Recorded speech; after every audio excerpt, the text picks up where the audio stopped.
O reino da divina vontade em meio às criaturas, livro do céu, a chamada às criaturas à ordem, ao seu posto e à finalidade para a qual foram criadas por Deus.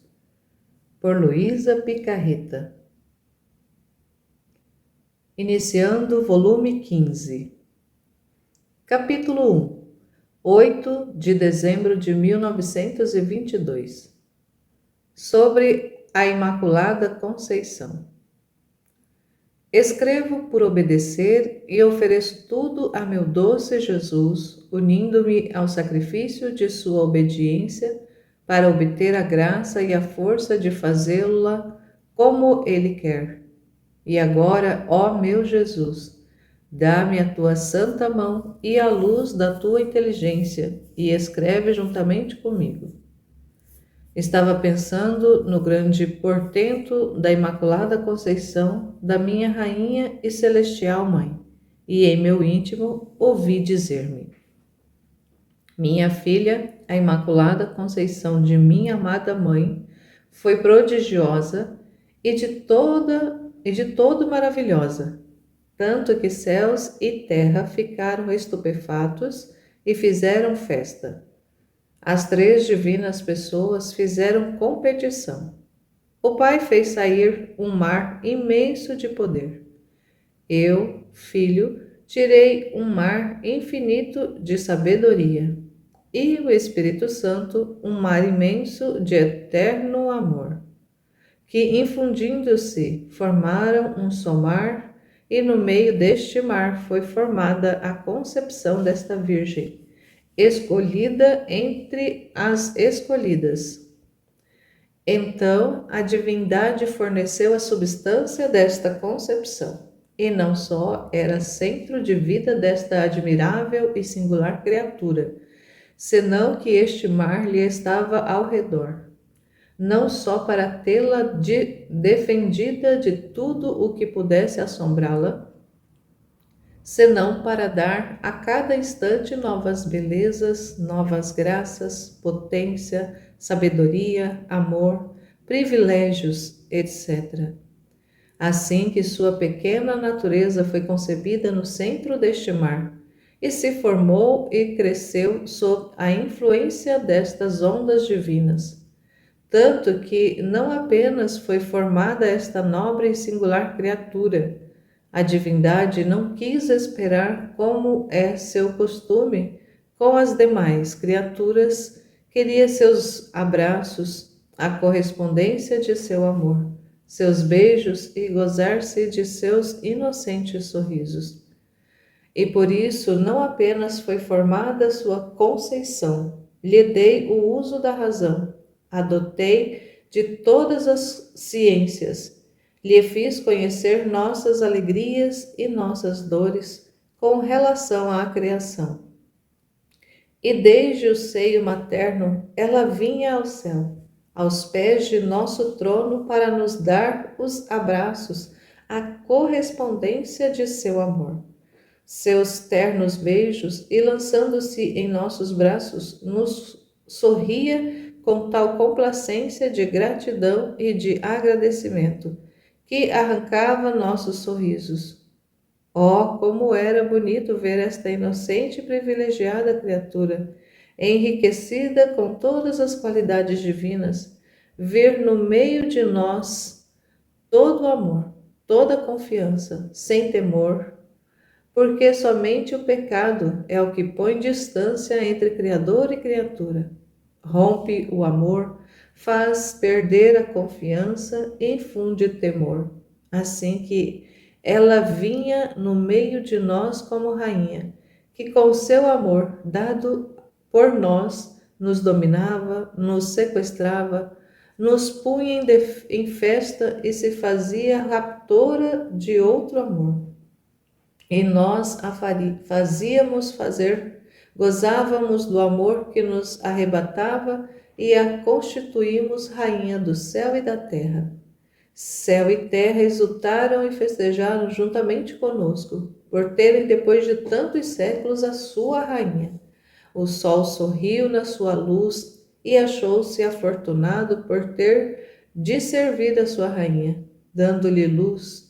O céu, as estrelas e todo o universo sorriram de alegria e fizeram festa, porque deviam alegrar a sua rainha, fazendo-lhe ver a harmonia e beleza do firmamento. Sorriram as plantas, pois deviam nutrir a sua rainha. E também a terra sorriu e se sentiu enobrecida ao dever de dar habitação, e por ter que fazer-se pisar pelos passos de sua imperatriz. Só o inferno chorou e sentiu perder as forças pelo domínio desta soberana senhora. Mas tu sabes qual foi o primeiro ato que fez esta criatura celestial quando se encontrou pela primeira vez diante de nosso trono? Ela soube que todo o mal do homem havia sido a ruptura entre sua vontade e a de seu Criador. E ela se estremeceu e, sem deixar passar o tempo, atou sua vontade aos pés do meu trono. Sem querer conhecê-la, e minha vontade se amarrou a ela e se constituiu centro de sua vida. Tanto que entre ela e nós se abriram todas as correntes, todas as relações, todas as comunicações, e não houve segredo que não lhe confiássemos. Foi precisamente isto o mais belo, maior, mais heróico ato que ela fez: pôr a nossos pés sua vontade, e que a nós, como arrebatados, nos fez constituí-la rainha de todos. Vê então o que significa atar-se com minha vontade e não conhecer a própria? O segundo ato que fez foi oferecer-se a qualquer sacrifício por amor nosso. O terceiro foi restituir-nos a honra e a glória de toda a criação, que o homem nos tirara com fazer a sua vontade. E ainda desde o seio materno chorou por amor nosso, porque nos viu ofendido e chorou de dor pelo homem culpado. Oh, como nos enterneciam estas lágrimas inocentes e apressavam a suspirada redenção. Esta rainha nos dominava, nos amava, nos arrancava graças infinitas, nos inclinava tanto para o gênero humano que não podíamos nem sabíamos resistir às suas repetidas instâncias. Mas de onde lhe vinha tal poder e tanta ascendência sobre a mesma divindade? Ah, você o entendeu. Era a potência de nosso querer que operava nela, que enquanto a dominava, a fazia dominadora de Deus mesmo. Além disso, como poderíamos resistir a tão inocente criatura, possuída pela potência e santidade de nosso querer? Seria resistir a nós mesmos. Nós descobríamos nela nossas qualidades divinas, como ondas afluíam sobre ela os reflexos de nossa santidade, os reflexos dos modos divinos de nosso amor, de nossa potência, etc. E nosso querer, que era seu centro, atraía todos os reflexos de nossas qualidades divinas e se fazia coroa e defesa da divindade habitante nela. Se esta Virgem Imaculada não tivesse tido o querer divino como centro de vida, todas as demais prerrogativas e privilégios com os quais tanto a enriquecemos teria sido um nada frente a isso. Foi isto que lhe confirmou e lhe conservou os tantos privilégios, e não só, mas a cada instante lhe multiplicava novos. Eis a causa pela qual a constituímos rainha de todos, porque quando nós trabalhamos e fazemos com razão, sabedoria e justiça, porque jamais deu vida a seu querer humano, senão que nosso querer foi sempre íntegro nela. Como poderíamos dizer a outra criatura: você é rainha do céu, do sol, das estrelas, etc., se em vez de ter nosso querer por domínio fosse dominada por seu querer humano? Todos os elementos, céu, sol, terra, ter-se-iam subtraído do regime e domínio desta criatura. Todos teriam gritado em sua linguagem muda: nem a queremos, nós não a queremos. Nós somos superiores a ela porque jamais nos subtraímos de seu eterno querer. Tal como nos criastes, assim somos. Teria gritado o sol com sua luz, as estrelas com seu brilho, o mar com suas ondas, e assim por diante.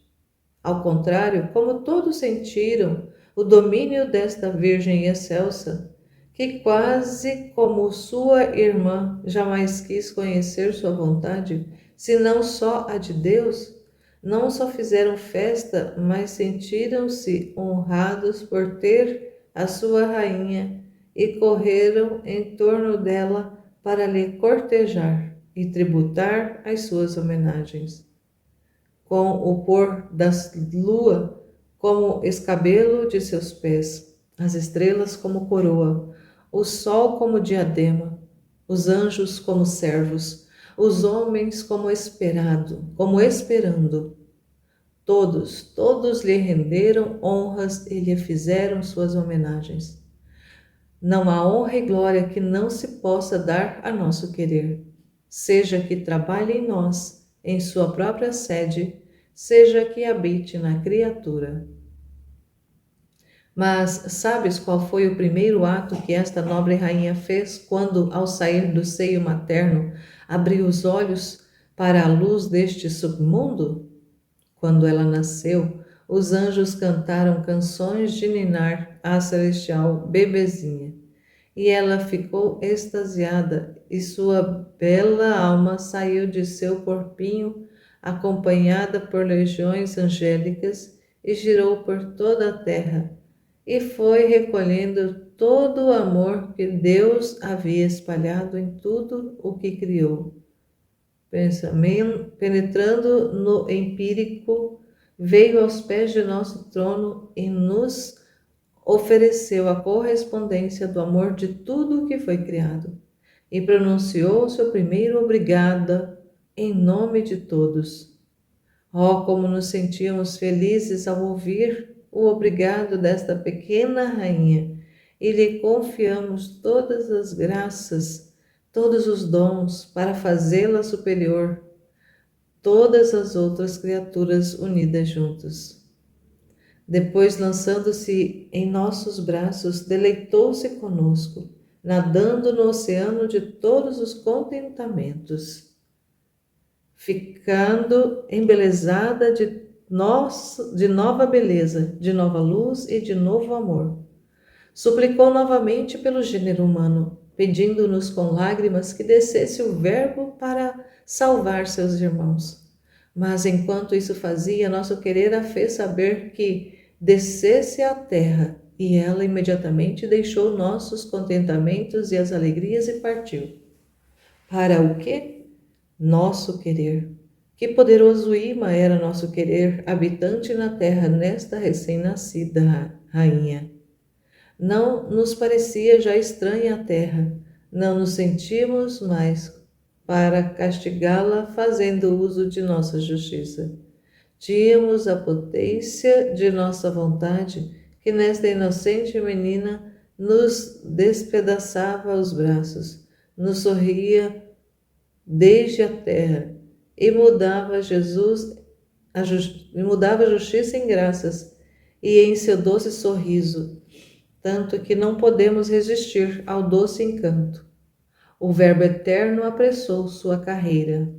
Ó prodígio do meu querer divino, a ti tudo se deve, por ti se cumpre tudo, e não há prodígio maior que meu querer habitante na criatura. Capítulo 2, 21 de dezembro de 1922.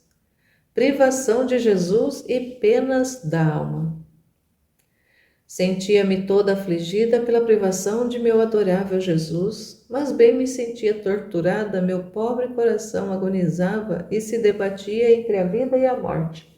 E enquanto parecia que morria, uma força oculta o fazia ressurgir para continuar sua amarguíssima agonia. Ó privação de meu Jesus, como é impiedosa e cruel! A mesma morte seria um nada diante de você, pois a morte não faz outra coisa que levar à vida eterna.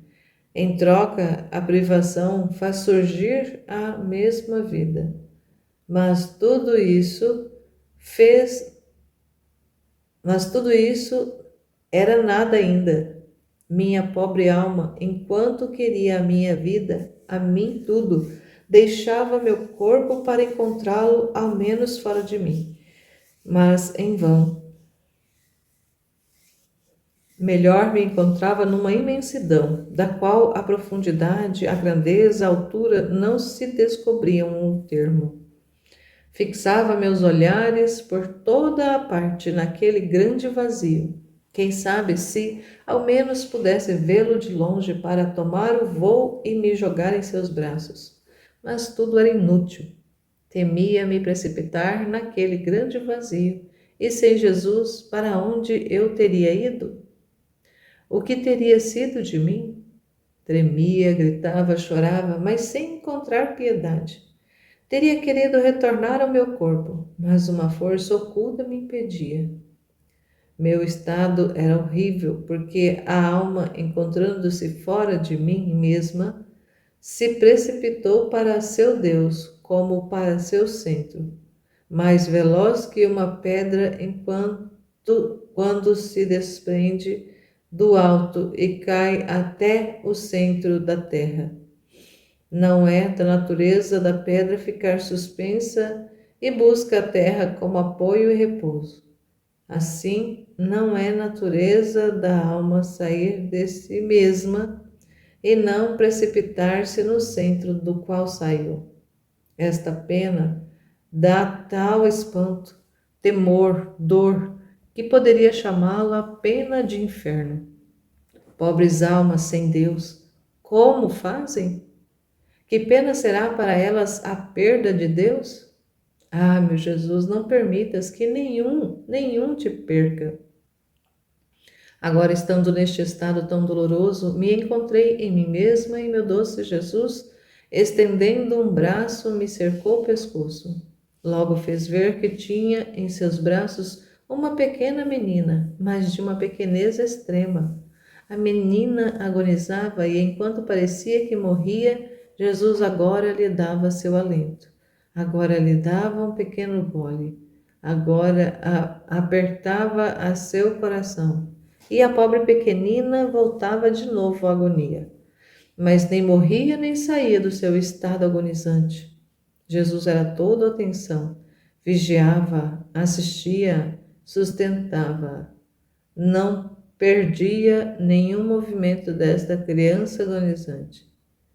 Eu sentia como repercutir no fundo do meu coração todas as penas daquela pobre pequena. E Jesus, me olhando, me disse: Minha filha, esta pequena menina é sua alma. Olha quanto te amo, com quantos cuidados te assisto, te mantenho em vida com os sorvos de minha vontade. Meu querer te apequenece, te faz morrer e ressurgir. Mas não temas, porque jamais te deixarei. Meus braços te terão sempre apertada ao meu seio. Capítulo 53. Capítulo 3. 16 de janeiro de 1923. Segunda desordem geral. Sentia-me muito afligida pela privação do meu doce Jesus e pensava em mim. Por que não vem? Quem sabe no que o ofendi e se esconde de mim? Enquanto isso pensava, e quem sabe quantas outras coisas que não é necessário dizer, meu adorável Jesus se moveu em meu interior e, me estreitando forte a seu coração santíssimo, com voz terna e cheia de compaixão, me disse: Minha filha, depois de tanto tempo que venho a ti, deverias compreender por ti mesma a causa de meu ocultamento. mas não escondido fora de ti, senão em ti mesma.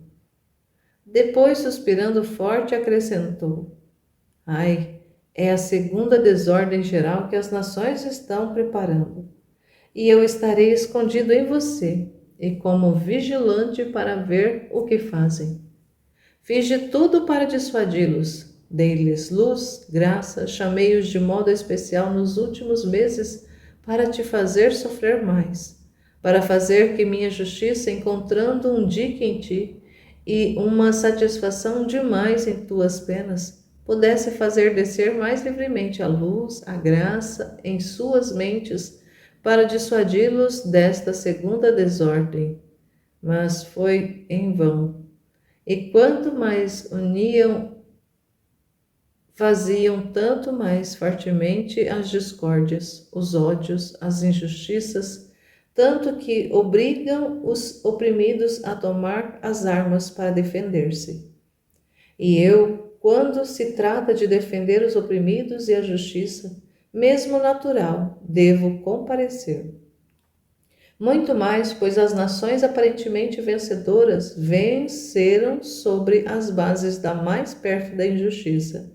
Deveriam tê-lo compreendido elas mesmas e ser mais benignas com os oprimidos. Em vez disso, eles são mais inexoráveis, querendo deles não só a humilhação, mas também a destruição. Que perfídia! Que perfídia mais que diabólica! Não estão ainda saciados de sangue. Quantos pobres povos perecerão? Me dói, mas a terra quer ser purgada. Outras cidades serão destruídas. Também eu ceifarei muitas vidas com os flagelos que mandarei do céu. E enquanto isto acontecerá, eu estarei em ti, como oculto e como vigia. E me parecia que mais se escondia em mim, e me sentia imersa num mar de amargura por este falar de Jesus. Depois me senti rodeada de pessoas que rezavam, e minha Mãe Celestial estendendo sua mão em meu interior. Tocava um braço de Jesus e o puxava para fora, e lhe dizia: Meu filho, vem no meio dos povos. Não vês que mar de tempestades estão prestes a ser lançados e que lhes custará um mar de sangue? Mas, porquanto o puxava, Jesus não quis sair. Então, virando-se para mim, disse: Pode-lhe muito que as coisas sejam mais benignas. Pede-lhe muito que as coisas sejam mais benignas.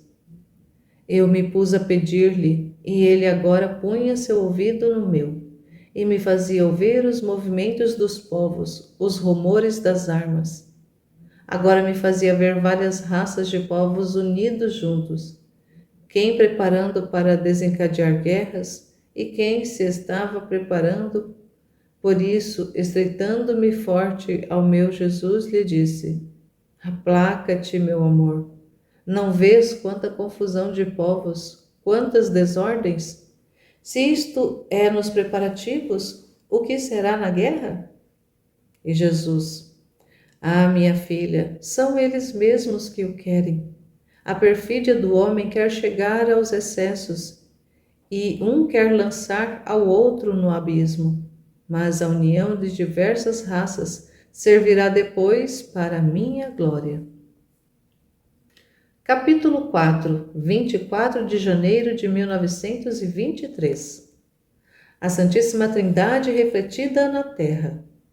Os atos triplos.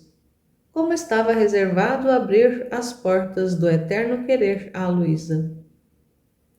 Todos estes dias passei-os no mar de amargura, porque frequentemente o bendito Jesus me priva de sua amável presença.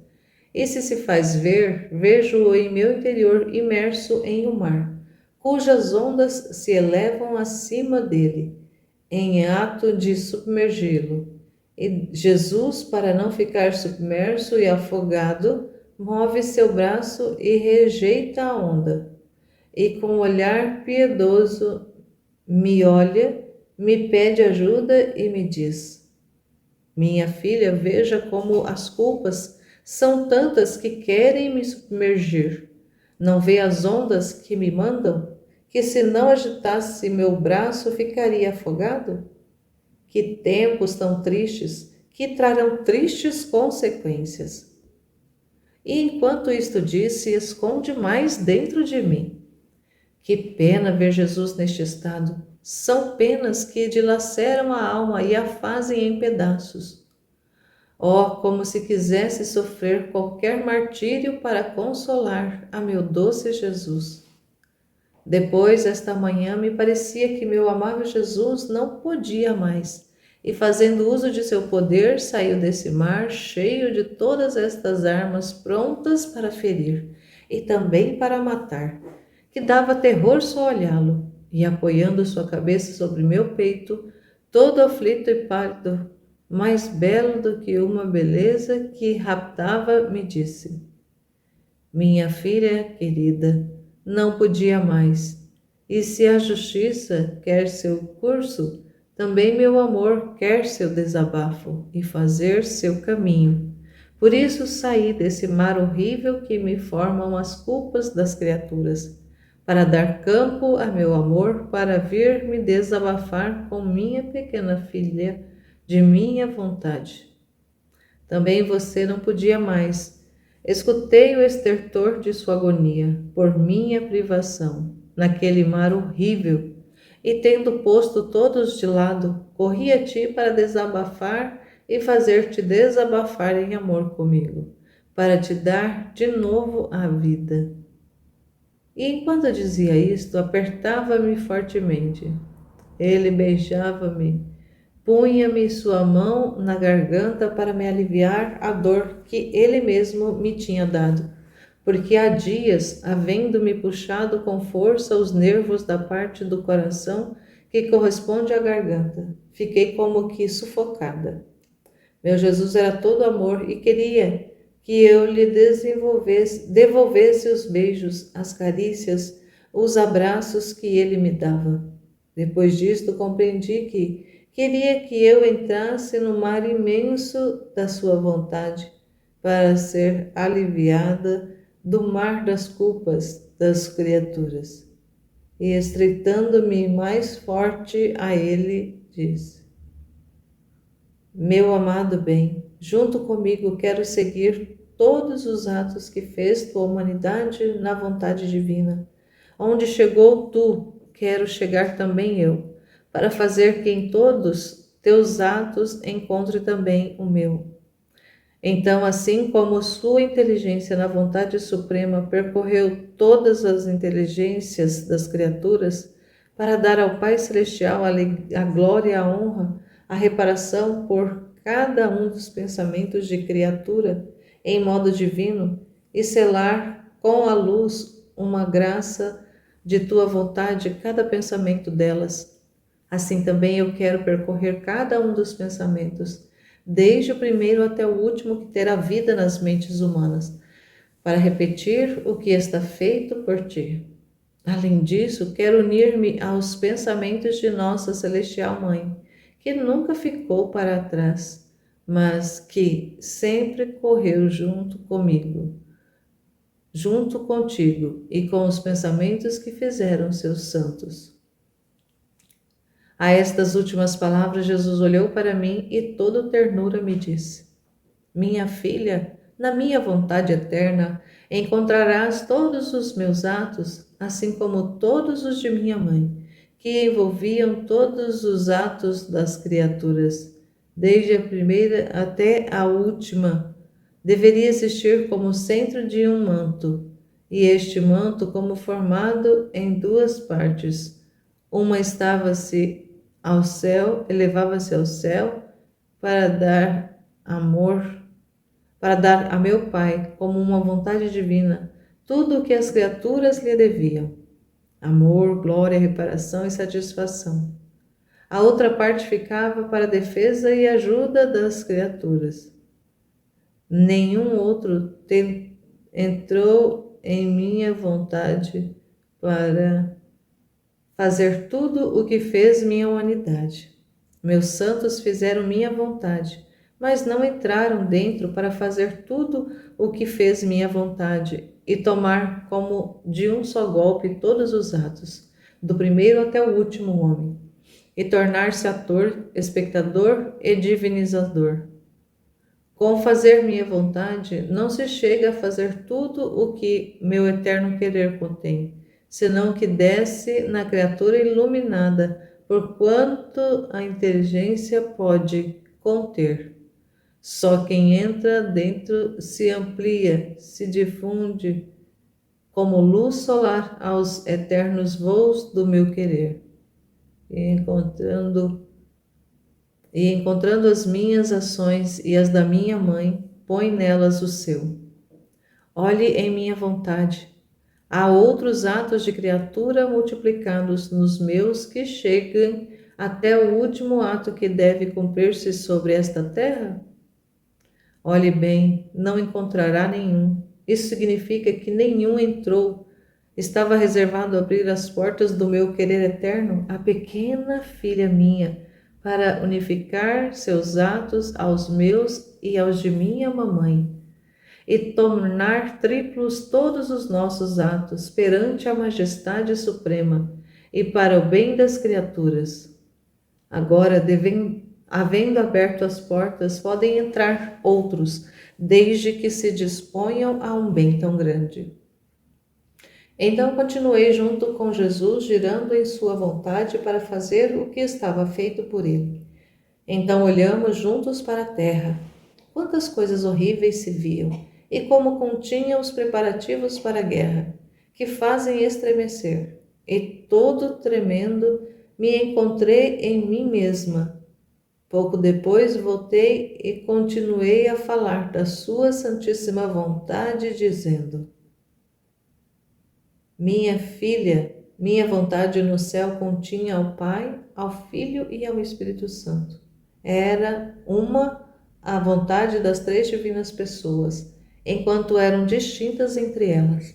Mas a vontade era uma, e esta, sendo a única que operava em nós, formava toda a nossa felicidade, nossa igualdade de amor, de potência, de beleza, etc. Se em vez de uma vontade fossem três vontades, não poderíamos ser felizes, muito menos tornar felizes aos demais. Seríamos sempre desiguais. A potência na sabedoria, na santidade, etc. Assim que nossa vontade única, obrante em nós, e todo o nosso bem, do qual brotam tantos mares de felicidade, que nenhum pode penetrar até ao fundo. Agora nossa vontade vem do grande bem de agir sozinha em três pessoas distintas, quer operar sozinha em três pessoas distintas na terra, e estas são a mãe, o filho, a esposa. Delas quer fazer brotar outros mares de felicidade, que levarão bens imensos a todos os viajantes. E eu, toda maravilhada, disse: meu amor, quem será esta mãe afortunada, este filho e esta esposa que refletirão a Trindade sobre a terra e que tua vontade será uma nelas? E Jesus: como? Não compreendeste? Dois já estão em seu posto de honra, minha mãe divina e eu, Verbo eterno, filho do Pai celestial e filho da Mãe celestial. Com encarnar-me no seio dela, fui seu próprio filho. A esposa é a pequena filha do meu querer, e eu estou no meio, minha mãe à direita e a esposa à esquerda. Conforme minha vontade obra em mim, faz o eco à direita e à esquerda, e forma uma só vontade. Por isso derramarei tantas graças em ti. Abrir as portas do meu querer, te revelarei os segredos, os prodígios que ele contém, para abrir tantos caminhos, para te fazer chegar o eco do meu querer, a fim de que, percebendo o teu, pudesse viver com a minha vontade. Não estás contente? E eu: obrigada, ó Jesus, e faz, rogo-te, que siga o teu querer. Capítulo 5. 3 de fevereiro de 1923. Os dois agonizantes. Sentia-me faltar a vida pela privação do meu doce Jesus, e se move em meu interior, faz-se ver naquele mar espantoso das culpas das criaturas. Então, não podendo mais, me lamentava forte, e ele, como comovido por meus lamentos, saiu como fora daquele amor, e estreitando-me, disse-me: Minha filha, o que tens? Ouvi os teus lamentos e estertor da tua agonia, e fiz tudo o que pude para vir em teu socorro e para te sustentar. Minha filha, paciência, somos dois pobres agonizantes, eu e você. Eu e você, pelo bem da humanidade, e enquanto estamos agonizando, o amor nos sustenta para não nos deixar morrer, para dar ajuda à pobre humanidade, que jaz como morrendo no mar de tantas culpas. E enquanto isso me dizia, parecia que as ondas daquele mar nos submergiam a todos. Quem pode dizer o que eu sofria? E como naquelas ondas se viam os preparativos de guerra, lhe disse: Minha filha, quem sabe quanto durará esta segunda desordem? Se a primeira durou tanto, o que será da segunda, que parece mais longa? E Jesus, muito aflito: Certamente será mais longo, mas não durará tanto, porque porei a minha mão, e os flagelos do céu os apagarão da terra. Por isso, oremos, e você não saia jamais de minha vontade. Capítulo 6, 13 de fevereiro de 1923. O bem que leva o ser fiel e atento. Sentia-me muito aflita e meu doce Jesus, fazendo-se ver, me disse: Minha filha, coragem, sê-me fiel e atenta, porque a fidelidade e a atenção produzem a igualdade dos humores na alma, e nela formam um só humor e estabelecem a perfeita paz, e esta a torna dominadora, de modo que faz o que quer e chega onde quer. Finalmente, especialmente para quem vive em meu querer, acontece como ao sol, não se muda jamais. Um é seu ato, fazer sair de sua esfera luz e calor. Não faz hoje uma coisa e amanhã outra. É sempre fiel e constante em fazer a mesma coisa. Assim como enquanto seu ato é um, à medida que este ato desce e toca a superfície da terra, quantos atos diversos não acontecem? Quase inumeráveis. Se encontra a flor fechada, com o beijo de sua luz e com o calor a abre, dá-lhe a cor e o perfume. Se encontra o fruto imaturo, o amadurece e lhe dá a doçura. Se encontra os campos verdes, os torna dourados. Se encontra o ar sujo, com o beijo da sua luz, o purifica. Em suma, a todas as coisas dá o que é necessário para a sua existência nesta terra e para poder produzir unidade junto. Em suma, a todas as coisas dá o que é necessário para a sua existência nesta terra e para poder produzir a utilidade que as coisas contêm, como está estabelecido por Deus. Assim, o sol, com sua fidelidade e com fazer sempre a mesma coisa, é o cumprimento da vontade divina sobre todas as coisas criadas. Oh, se o sol não fosse sempre igual em dar sua luz, quantas oscilações, quanta desordem haveriam sobre a terra? E o homem não poderia fazer nenhum cálculo, nem sobre seus campos, nem sobre suas plantas, e diria: se o sol não me manda sua luz e seu calor, não sei quando devo colher, nem quando amadurecem os frutos. Assim acontece para a alma fiel e atenta em minha vontade. Um é seu ato, mas os efeitos são inumeráveis. Em troca, se é inconstante e desatenta, nem ela nem eu podemos fazer nenhum cálculo, nem fixar o bem que pode produzir.